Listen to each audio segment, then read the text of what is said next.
She told me, if my friend's jokes bother you, pay and walk out. So I did, and when the bill came, the laughter died. Days later, her job, her friends, and her story began falling apart one by one. Lauren was the kind of girlfriend who could walk into a room and change the entire atmosphere, not always for the better. She was vibrant, loud, quick to joke, and even quicker to mock. I used to think she was just playful, that maybe her sense of humor was sharper than most. But over time, I realized her jokes weren't jokes. They were probes. Little tests she ran on people to see how far she could push before they snapped. For the first few months, things were good. She was fun, affectionate, exciting. But whenever she was around her friends, she became someone else entirely. Someone competitive, performative, someone who needed to be the center of the spotlight, even if it meant pushing me into the shadows. I should have seen the pattern earlier. Every double date ended with me being the target of at least one supposedly harmless joke. Every group hangout involved her mocking something I wore, something I said, or something I liked. And her friends followed her lead like a choir. I brushed it off for too long. Then came the dinner. It was a Friday night, and Lauren insisted I come out with her friends. The usual group: Tyler, the self-proclaimed comedian, Cassie, the queen of backhanded compliments, and Jenna, who only spoke if it involved gossip. I didn't want to go, but Lauren said, "Babe, they'll think you're antisocial again. Just come. It'll be fun." We walked into the restaurant, and the jokes started before we even sat down. Tyler looked at me and smirked. "Oh damn, look who dressed like an adult today." Cassie added, "He actually shaved." "Lauren, did you force him?" They laughed. Lauren laughed. I forced a smile, the kind you put on when you're trying not to ruin the evening. Halfway through appetizers, the jokes shifted from annoying to insulting. Tyler raised his glass and said, "Let's toast to Lauren for finally breaking in her awkward little project." I blinked. "Project?" Tyler shrugged. "Well, yeah, you're not exactly on her level. Everyone sees that." The table erupted with laughter. I glanced at Lauren, waiting for, even hoping for, some kind of defense. Anything. But she just smirked and said, "Guys, stop. He's sensitive." Sensitive. She said it like it was a flaw, like I was a child. I leaned closer to her and whispered, "Listen, this isn't funny anymore. Can you ask them to cut it out?" I said it gently, quietly. But Lauren leaned back in her chair, loud enough for the whole table to hear, and replied, "If my friend's crude jokes bother you, feel free to pay up and walk out." The whole table froze for a second, then burst out laughing. Tyler slapped the table. "Dude, she roasted the hell out of you." Cassie made a fake sympathetic face. "Ah, poor baby." Lauren watched me with this smug expression, like she expected me to laugh along and perform my role in her little show. Instead, something clicked. I nodded slowly. Calm. Clear. Appreciate the suggestion. I took out my wallet, placed a $20 on the table, enough to cover my drink and appetizer with tip, stood up, picked up my keys, and walked out. Behind me, I heard Tyler choke out, "Wait, he's not actually." But I didn't turn back. I walked straight through the restaurant, out the door, into the cold night, and for the first time in months, I felt my shoulders drop, relaxed. No one chased after me. No one called my name. Not that night. Not the next morning. But there was one important thing Lauren and her friends didn't realize. I didn't pay for her. I didn't pay for her friends. I paid for myself and left the rest to them. When their bill arrived later that night, the laughter stopped. And that was only the beginning. That I didn't expect things to escalate as fast as they did after I walked out of that restaurant. I thought Lauren would text me something passive-aggressive, maybe call once, maybe twice, then give me space. But instead, there was silence. Complete silence. Not a single message from her that night. Not even or a sarcastic really. Just quiet. The next afternoon, my phone buzzed with a message, not from Lauren, but from Cassie. "So, Lauren is pissed. She said you embarrassed her." I stared at it for a moment, then put my phone down. I didn't reply. A few minutes later, another message arrived, this time from Tyler. "Dude, did you actually only pay your own part?" Then, we had to split the entire tab. Lauren didn't bring enough. Then, next time grow a thicker skin. I muted him immediately. Hours passed. Nothing from Lauren. Then, around 9 p.m., she finally texted, "Are you done being dramatic?" No apology. No accountability. Just the expectation that I'd fall back into line. I didn't answer. 10 minutes later, You made me look stupid in front of my friends. Still nothing from me. Then, can we talk? I put my phone face down on the table and kept making dinner. The next morning, there was a new tone. I didn't think you'd actually walk out. And a second message. I was joking. They were joking. Why can't you take a joke? It amazed me how people like her used joke as a shield for cruelty. By noon, she'd shifted again. Everyone is blaming me for the bill. Happy now. I wasn't happy. Not even close. Mostly, I felt a dull, exhausted disappointment. That evening, she finally called. I let it ring. She called again. And again. 8 calls in a row. I didn't pick up. Around 11 p.m., I heard knocking at my apartment door, soft at first, then louder. I opened it a crack. There she was, mascara smudged, eyes red, wearing the same jacket from the night before. Can we please talk? She asked quietly. I stepped outside and closed the door behind me. She sighed shakily. You embarrassed me. My friends think I can't control my own boyfriend. That word again, control. I didn't say anything. She kept going. And you made me look broke, too. Who only pays for themselves. That's so petty. I let her talk until she ran out of excuses. Finally, I said, Lauren, you told me, loud enough for the entire restaurant to hear, that if I didn't like being mocked, I could pay and walk out. That was sarcasm. It was public humiliation. She blinked. So what? That's how we joke. That's how you joke. At other people's expense. She looked confused, almost offended. You're acting like I hit you. You didn't have to. The disrespect was loud enough. She crossed her arms. So that's it. You're just done. Yes. Her mouth opened, then closed again. For once, she didn't have a comeback. I turned around and went back inside. As I closed the door, she whispered, You're really choosing your pride over me? I paused. No, Lauren. I'm choosing peace. I locked the door. She knocked twice, then 3 times, then eventually left. I thought this was the end. But trouble doesn't stop when people like Lauren lose control. It starts. Because the fallout from that restaurant didn't just hit her socially. It hit her professionally. And I wasn't even the one who triggered it. Her friends did.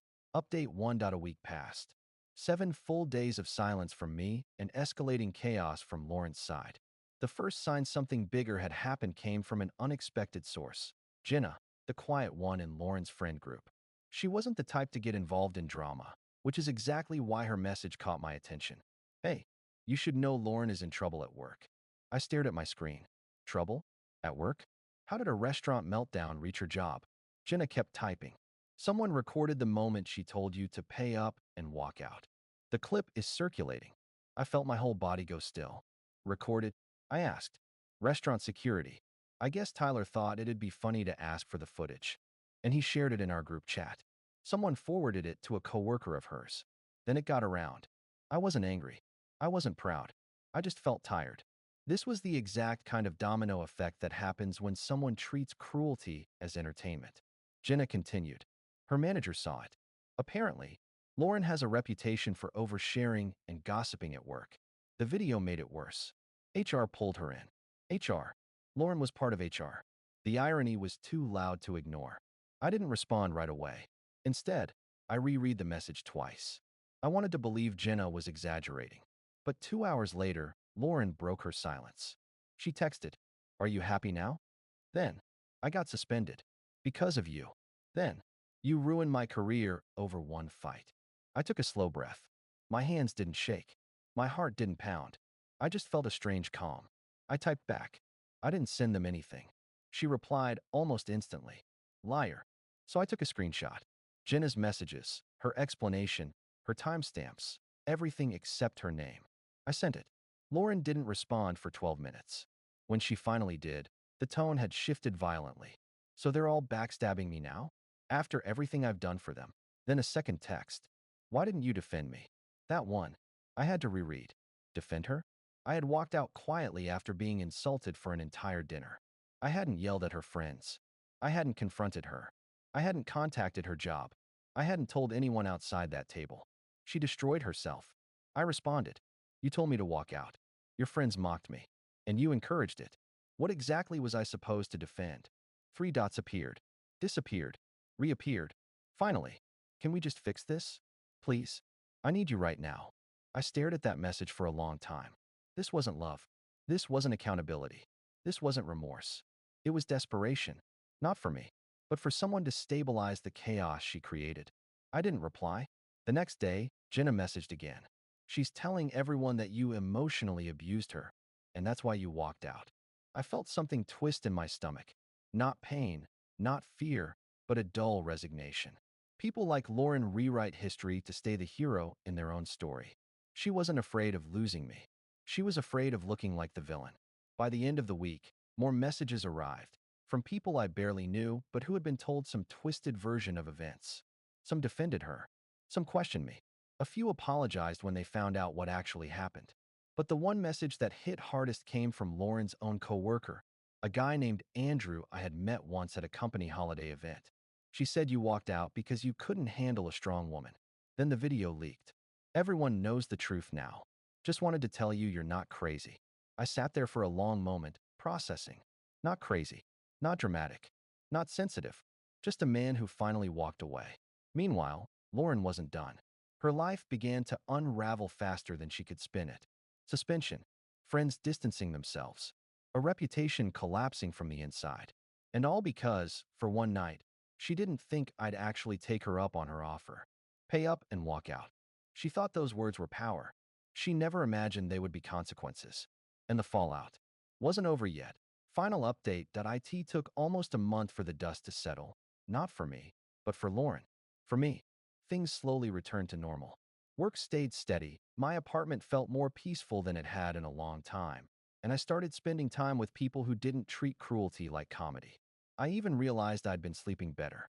No late-night arguments. No anxiety about the next social gathering with her friends. No walking on eggshells. But for Lauren, her life kept collapsing in slow motion. I didn't hear from her again for a few weeks after our last exchange. Silence, which was fine. I wasn't expecting closure, just distance. Then one Friday afternoon, I got an email from Jenna. She got fired today. I froze for a second. Not proud, not triumphant, just quiet. Jenna explained. Lauren's suspension had evolved into a full review. HR had looked into complaints they received from coworkers, old ones, new ones, things people had been too afraid to say before. The restaurant video wasn't what got her fired. It was the pattern, the gossip, the mockery, the way she'd talk about coworkers behind their backs. Her inability to keep personal drama separate from work. The clip was just the final confirmation of who she really was. Jenna ended her message with, "She blames you for everything. But everyone here knows she did this to herself." I didn't reply. I didn't need to. But that evening, my phone buzzed with a number I didn't recognize. I ignored it. It called again and again. Finally, a voicemail came through. Lauren's voice, shaky, frantic, messy. I didn't want to listen, but something in me needed to hear the last chapter. I hit play. She was crying. Not the performative tears she wore like accessories. These were raw, unsteady, full of panic. "Please, please just pick up. I need to talk to you." Deep breath. A long, trembling one. Everyone left. My friends won't answer. My parents are disappointed in me. I don't have anyone else. You're the only person who ever cared about me. I closed my eyes. Then she said it. The line that confirmed everything I already knew. "Just tell me what to say so you'll come back." What to say, not what to fix. Not how to grow. Not. I realized what I did. She wanted a script, not a solution. Someone to coach her through damage control, not someone she actually wanted to treat better. I deleted the voicemail. That night, I made a decision that felt strangely ceremonial. I blocked her number, not out of anger, but out of acceptance. She wasn't mine to fix. I wasn't hers to control. And the best thing we could give each other was distance. A week later, I went back to the same restaurant, but with coworkers this time. Different group, different atmosphere, different version of me.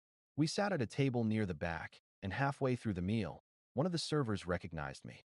She walked over and whispered, "You're the guy from that dinner, right?